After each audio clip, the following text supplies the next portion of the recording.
It's an honor to be here, to be called upon to talk about my noble cause. I'm very passionate about it. And through my NGO, it's called Angel-Zoe Foundation, we have contributed our quota to development. And my NGO takes care of women and juveniles in prison, and it's a shelter for abused children. One question I've been asked in the last 10 years that I've operated my NGO has been, why prisoners? And that question has always come with a certain sarcasm and a look of disdain. And I've always responded, look, I haven't changed the formula in 10 years. I've always responded, and why not? I believe that by being part of the COMMONWealth, our sovereign nations have all signed on to the Universal Declaration on Human Rights. And for me, that means that they all understand the principles of taking good care of people and applying the basic freedoms that they are supposed to enjoy. So, as I was saying, sovereign nations are supposed to adhere to the Universal Declaration on Human Rights. And for me, good governance, among other things, means the provision of services to the citizenry at the point of need. So I get very confused when our governments do not provide the services they are supposed to provide for us. And when they eventually do, it's almost as if we really have to applaud them and forever be grateful, because they will throw those in our faces when it's campaign time. In my work in 10 years, I've seen a graduation of feeding allowance for prison inmates to 1 CD 80 pesos. And please, for those who do not understand what that means, it's less than half of $1. And that is supposed to be for 3 meals a day for a prison inmate. We applauded them at the time. This is some years back. But it still remains the same feeding allowance that prisoners are fed on. In my work, I've seen gross injustice exhibited in the overcrowdedness in our prisons. I think a few years ago, we all watched Seth Kwame Boateng of Joy FM's presentation on our prisons. Absolute horror. But that is how our people are being treated. I've witnessed the injustice also in the delays and sentencing of juvenile prisoners, or juvenile, I call them inmates. I've witnessed how our social welfare has been brought to its knees. And when I share some of the stories with you, you'll be upset. I don't want to exhaust my 15 minutes. I have seen that on the institutional level, our governments are trying, but they are failing us. So that brings the question to mind, are we asking the right questions? Are we fighting for the right things?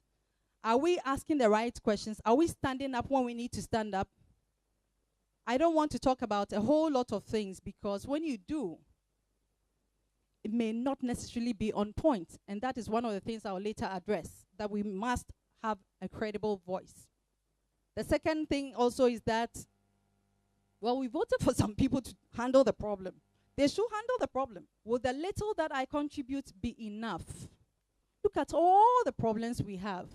Would my little contribute enough to the development of Ghana? I want to take you on a little tour.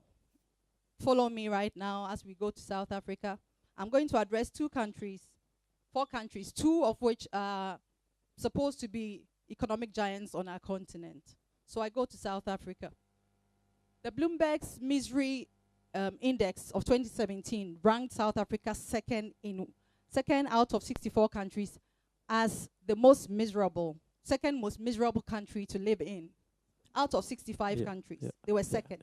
And guess who was first? Venezuela. We know what's happening in Venezuela. But we saw a few years ago the xenophobic attacks on fellow Africans in South Africa. We watched in horror as they slayed their own fellow Africans. I've been amazed, and because I'm studying health economics, I have been worried a bit about the Ebola outbreak that happened not too long ago. DRC, Democratic Republic of Congo, recently, earlier this month actually, conquered another round of Ebola. I want to take you to another country, Kenya. institutions in Kenya are so corrupt. Nepotism is reigning so much that, look, it's brought the institutions to their knees. I want to take you finally to our neighbor. Who can take a guess? Nigeria. You are very smart. So Nigeria, the latest crime craze in Nigeria is kidnap for ransom. That's wonderful. To kidnap another human being for money. That's the latest craze. And they have a good representation in our prisons. So that is just, we have gone on a little tour.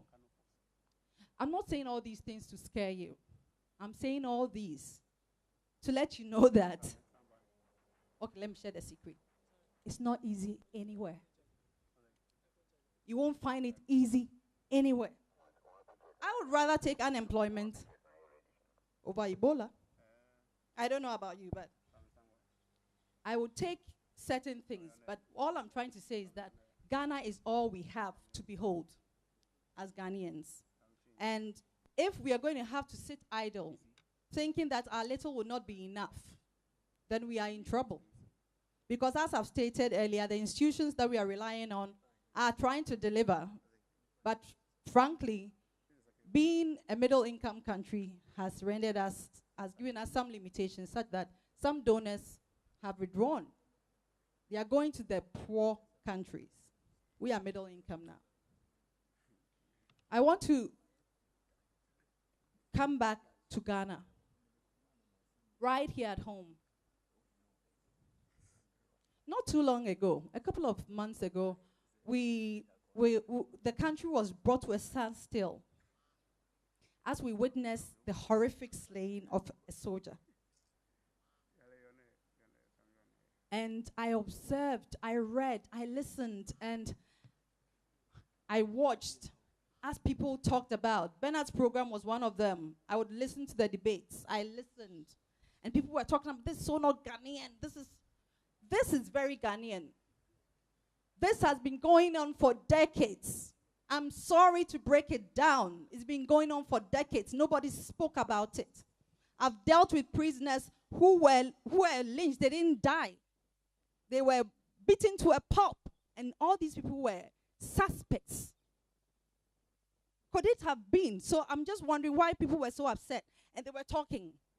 Major Mahama, may your soul rest in peace. And they were talking. And can I borrow a little word? I think you're slow. And they were whining. So people were talking about this.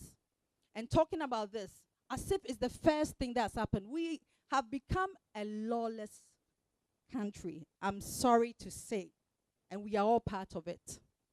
Find yourself in traffic and see how it goes. People, same destination we all aim for. You find people trying to find alternate routes. Sometimes the people who are trying to find the alternate routes are people in uniform. We have the issue of Galamsey. It's amazing how we are just taking it all in as if it's an easy subject. We are in trouble. Galamsey is going to cause internal insecurity if we do not handle this carefully. Because the battle has just started for the government. The people in there who do not have employment are going to fight back. If it means they will stay up in the night and only work in the night, they will do all that. But that is another form of lawlessness. Because, please, your Lord, my Lord, Galamsey is illegal mining in Ghana. And it's ravishing our environment. It's killing people. It's taking so much away from us. Our water bodies are being polluted. There's total environmental degradation. And this is very unfortunate. We are our own Ghanaians doing this to ourselves. The lawlessness level has gone to a different level. So I ask, when people say, I don't know what I can do. After all, the problems are so many. This is what I'll tell you, and this is what I did. I used to work in corporate environment. And when I started my NGO, it started as a pet project, really. And when I started, it was conflicting with my job schedule, and I would not put my hands to anything that would not succeed. So I went up to my boss, a Nigerian boss, and I said, boss, I'm quitting. And he said, why are you quitting? I said, well, I'm quitting to pursue a certain vision. Is it going to pay you? No. Are you going to have enough money to live on until? I said no.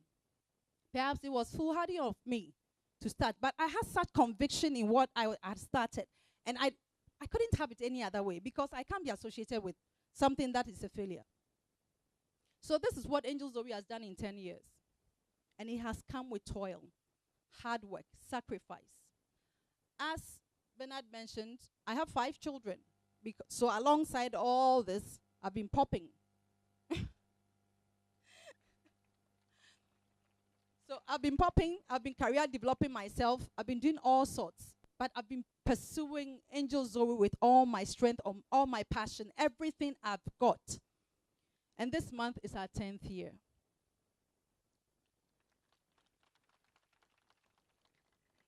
In the 10 years, we have trained inmates on human rights, because some of the institutions that handle the people they arrest and to go through the whole spectrum until they are sentenced, there are a lot of human rights abuses in there, so we've trained them.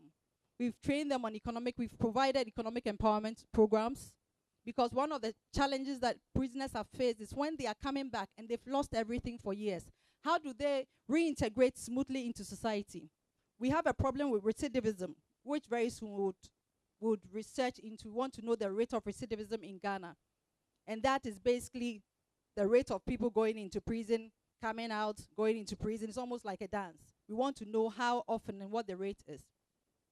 We have, in the 10 years, promoted the rights of prisoners and inmates of the shelter for abuse that I have. We have, on every platform you see me talking about, let's treat people well. And people will ask me, so how many people have you reintegrated this year? And I tend to try to calm myself down, and I explain to them that it's not about numbers. If I can reintegrate just 5 people in a year, that may mean 10 households being protected from armed robbery. And so for me, that's how I've seen it. We've tried to promote the work of in some female prisons, their tie and dye. And I think on the in one of the slides you see, I've even tried to model some.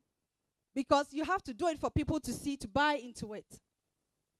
What we've also done is that Blue Skies happens to be, it's a British company, food processing company, that they have said Angel-Zoe. Whenever I've had some ex-convicts who need employment, and sometimes I've become hot, so I call Anthony.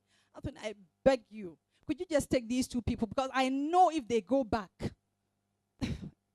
I know if they go back, they are going to reoffend. Some of them virtually live on crime to survive.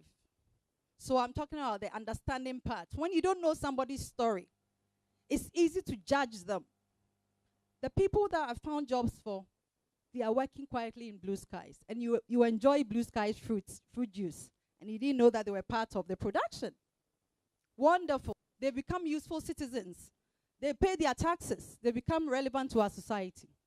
In the 10 years, we've done a whole lot. I can't say them all. We have an ICT center and a library at the Senior Correctional Center, what we know as Boston. We've done a few. But I'm not done.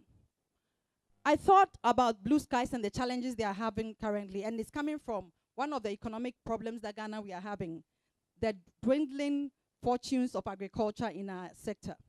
So I thought about it. What can we contribute to this? Blue Skies is roaming the continent for fruits. They go to Ivory Coast for pineapples. What a shame. Look at the lands we have. In Insawam, they go to Ivory Coast to get pineapples, go to Senegal looking for mangoes. Because the mangoes that we have from Dodo aren't enough. They need tons and tons and tons to produce. Look, Blue Skies employs over 4,000 people. I want you to multiply that. That's 4,000 individuals. Multiply that by 4. Because each person represents a household. So if for a business, it keeps going this way, it just means that They are eventually going to either fold up or relocate. All I want to share with you now is that it hasn't been easy. When you choose a certain area, I've presented environmental issues, we have health issues, we have all sorts. When you are presented, there are choices you can make. Stay focused. Never take no for an answer. I was just asked whether I've made this kind of presentation before. No, I haven't. I'm just passionate, and I take my passion with me everywhere I go. All I can say is that as young people, we have a voice, and that voice must be exercised. If the institutions are not working, individuals, we must work. And then when individuals, we've been able to work, 1 + 1 + 1 + 1 corporately, we will create a voice. And I beg you, your voice must be credible. Because culturally, we are not supposed to speak up as young people. But when you speak up, times have changed, but when you do speak up, and you speak up well, in time, you'll be heard. Thank you very much.